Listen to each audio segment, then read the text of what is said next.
குடியரசு துணைத் தலைவர் ஜெகதீப் தன்கர் திடீரென ராஜினாமா செய்திருப்பது டெல்லி அரசியல் வட்டாரத்தில் விவாதத்தையும் பரபரப்பையும் கிளப்பியுள்ளது.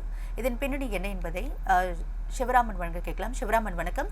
ஜே.பி. நட்டா, கிரண் ரிஜிஜு ஆகியோர் தன் ராஜினாமாவிற்கு காரணம் என்ன சொல்லப்படுகிறது? உண்மை நிலவரம் என்ன? வணக்கம்.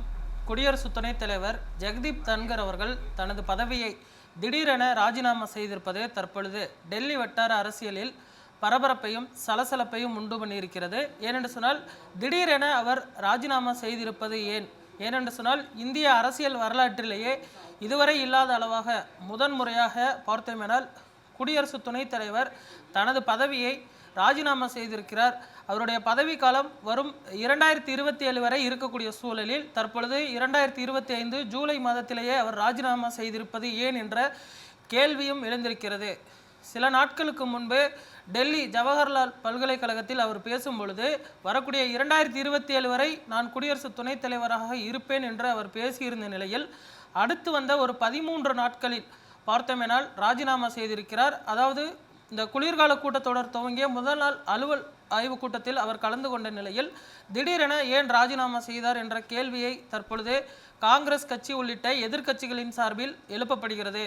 பாஜகவுடைய அழுத்தத்தின் காரணமாகத்தான் தற்பொழுது அவர் ராஜினாமா செய்திருப்பதாக கூறப்படுகிறது.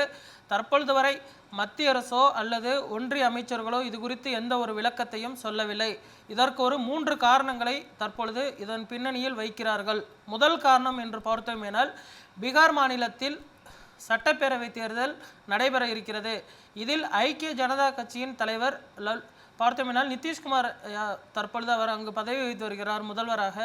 அவரை குடியரசு துணைத் தலைவராக ஆக்கிவிடலாம் என்றும் தற்பொழுது பாஜக திட்டமிட்டிருக்கிறது. ஏனென்று சொன்னால் பீகாரில் ஆட்சி அமைக்க வேண்டும் என்பது பாஜகவின் நீண்டகால கனவாக இருந்து வரக்கூடிய சூழலில் அங்கு ஆட்சியை மீண்டும் பிடிப்பதற்கான அந்த வேலைகளில் தற்பொழுது பாஜக இறங்கியிருக்கிறது. இதனால் தங்களுடைய வேட்பாளரை பார்த்தோமேனால் முதல்வர் வேட்பாளராக களமிருக்க தற்பொழுது பாஜக திட்டமிட்டிருக்கிறது.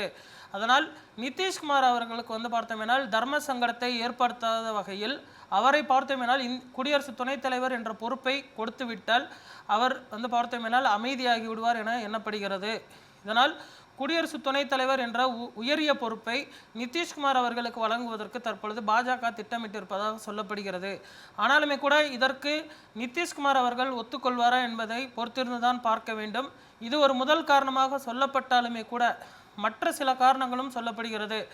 அதாவது காரணம் 2 என்று பார்த்தோமேனால் அலுவல் ஆய்வு கூட்டத்தை அவர் கூட்டியிருந்தார். இந்த அலுவல் ஆய்வு கூட்டத்தில் காலையில் பார்த்தோமேனால் ஜே.பி. நட்டா, கிரண் ரிஜிஜு உள்ளிட்டோர் கலந்து கொண்ட நிலையில் நேற்று முன்தினம் மாலை ஒரு 4:30 மணி அளவில் அவர் கூட்டிய கூட்டத்தில் பார்த்தோமேனால் இந்த 2 தலைவர்களும் கலந்து கொள்வதை தவிர்த்திருக்கிறார்கள். இதற்கு பின்னணி என்று பார்த்தோமேனால் அலகாபாத் உயர்நீதிமன்ற நீதிபதியாக இருப்பவர் யஸ்வந்த் சர்மா அவருடைய இல்லத்தில் பார்த்தோமேனால் தீ விபத்து ஏற்பட்டது. அந்த தீ விபத்தின் பொழுது பார்த்தோமேனால் அவருடைய வீட்டில் இருந்து கட்டுக்கட்டாக பணங்கள் பறிமுதல் செய்யப்பட்டிருக்கிறது. இது குறித்து வரக்கூடிய நாடாளுமன்றத்தில் விவாதம் செய்ய வேண்டும் என்று தற்பொழுது எதிர்க்கட்சிகளின் சார்பில் நோட்டீஸ் அளித்திருக்கக்கூடிய நிலையில் பார்த்தோமேனால் ஜெகதீப் தன்கர் தன்னிச்சையாக அந்த நோட்டீஸை பார்த்தோமேனால் விவாதத்திற்கு எடுத்துக்கொள்ளப்பட்டதாக சொல்லப்படுகிறது. மத்திய அரசிற்கு இது தர்ம சங்கடத்தை உண்டு பண்ணியிருக்கிறது.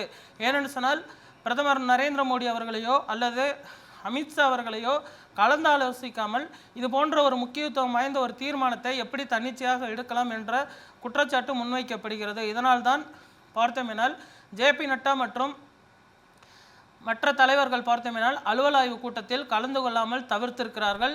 இது அவருக்கு ஏற்பட்ட ஒரு மிகப்பெரிய அவமானமாக அவர் கருதுகிறார். இதனால்தான் திடீரென தனது பதவியை அவர் ராஜினாமா செய்திருக்கிறார். இதற்கு முன்பு பார்த்தோமேனால் வி.வி. கிரி அவர்கள் தனது பதவியை ராஜினாமா செய்திருக்கிறார்.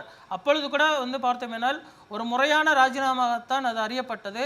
தற்பொழுது பாஜக பதவியேற்ற பிறகு தற்பொழுது பார்த்தோமேனால் நீண்ட காலமாக பாஜக ஆட்சி செய்து வருகிறது. இதற்கு முன்பு குடியரசு துணைத் தலைவராக இருந்தவர் வெங்கையா நாயுடு அவர்கள் அவர் பதவியை விட்டு விலகும் பொழுது கூட பார்த்தோமேனால் பிரிவு உபச்சார விழா பார்த்தோமேனால் நடத்தப்பட்டு முறையான ஒரு விழா நடத்தி அவரை வழி அனுப்புதல் விழா நடத்தப்பட்டது. ஆனால் தற்பொழுது ஜெகதீப் தன்கர் ராஜினாமா செய்திருப்பது பார்த்தோமேனால் பிரிவு உபச்சார விழாவும் நடத்தவில்லை. அவருடைய ராஜினாமா பார்த்தோம்னால் திடீரென குடியரசுத் தலைவர் திரௌபதி முர்மு அவர்களாலும் ஏற்றுக்கொள்ளப்பட்டிருக்கிறது. இது போன்று பல்வேறு காரணங்களை முன்வைத்து தற்பொழுது எதிர்க்கட்சிகளின் சார்பில் குற்றச்சாட்டுகள் முன்வைக்கப்படுகிறது. இந்த ஒரு காரணத்தை முன்வைத்து தான் ஜெகதீப் தன்கர் ஒரு 3 மணி நேரத்தில் இந்த முடிவை எடுத்திருக்கிறார். 4:30 மணிக்கு அலுவல் ஆய்வு கூட்டம் கூடியிருக்கிறது. 7:30 மணி அளவில் அவர் இந்த முடிவை எடுத்து 8 மணி அளவில் குடியரசுத் தலைவரை சந்தித்து தனது ராஜினாமா கடிதத்தை கொடுத்திருக்கிறார். 9:30 மணி அளவில் தனது எக்ஸ் தளத்தில் இந்த பதிவினை போட்டு உலக மக்கள் அனைவருக்கும் அவர் தெரிவிக்கிறார். ஆனால் 8 மணியிலிருந்து 9:30 மணி வரை 1.5 மணி நேரம் பார்த்தோமேனால் அவர் இது குறித்து எந்த ஒரு கருத்தையும் அல்லது ராஜினாமா செய்ய போகக்கூடிய விஷயத்தையும் வெளியிலேயோ அல்லது மற்ற யாரிடமும் கூறவில்லை என்று சொல்லப்படுகிறது. திடீரென ராஜினாமா செய்திருப்பது பார்த்தோமேனால் ஒரு அரசியல் அமைப்பில் உயரிய பதவியில் இருக்கக்கூடியவர் பார்த்தோமேனால் அவரை அவமானப்படுத்தி விட்டதாக அவர் கருதுகிறார். அதனால்தான் அவர் திடீரென ராஜினாமா செய்ததாக கூறப்படுகிறது.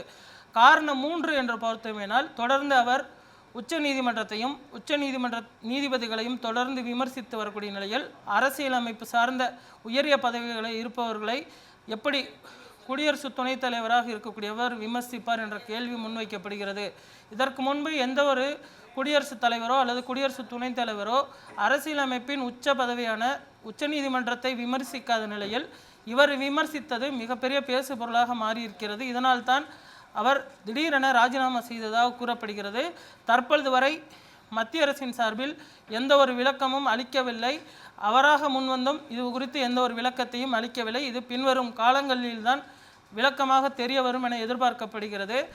அடுத்த குடியரசுத் தலைவர் ரேஸில் பார்த்தோமேனால் நிதிஷ்குமார் அவர்கள் இருக்கிறார். அதே போன்று காங்கிரஸ் கட்சியிலிருந்து இருக்கக்கூடிய சசி தரூர் அவர்கள் ஒரு இணக்கமான சூழலில் காங்கிரஸ் கட்சியில் இல்லை என்று சொல்லப்படுகிறது. அவர் இந்த ரேஸில் இருக்கிறார். அதே போன்று குலாம் நபி ஆசாத், யஷ்வந்த் சிங் உள்ளிட்ட பல்வேறு தலைவர்களும் இந்த குடியரசு துணைத் தலைவர் ரேஸில் இருக்கிறார்கள். அதே போன்று கேரள மாநிலத்தின் ஆளுநராக இருப்பவர் ஆரிஃப் கான் அவருமே கூட இந்த ரேஸில் இருக்கிறார்.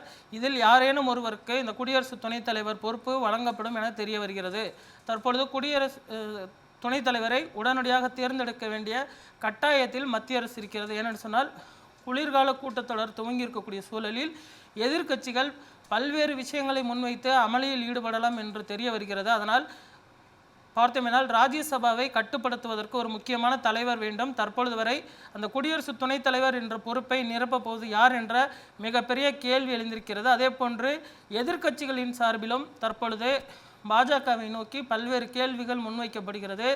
ஜெயராம் ரமேஷ் உள்ளிட்ட காங்கிரஸ் கட்சியின் முக்கிய தலைவர்களும் திடீர் சந்தேகங்களை எழுப்பியிருக்கிறார்கள். இதற்கு உரிய விளக்கத்தினை மத்திய அரசு தருமா என்பதனை பொறுத்திருந்துதான் பார்க்க வேண்டும். விரைவில் குடியரசு துணைத் தலைவர் யார் என்ற கேள்விக்கு விடையும் தெரியும் என எதிர்பார்க்கப்படுகிறது.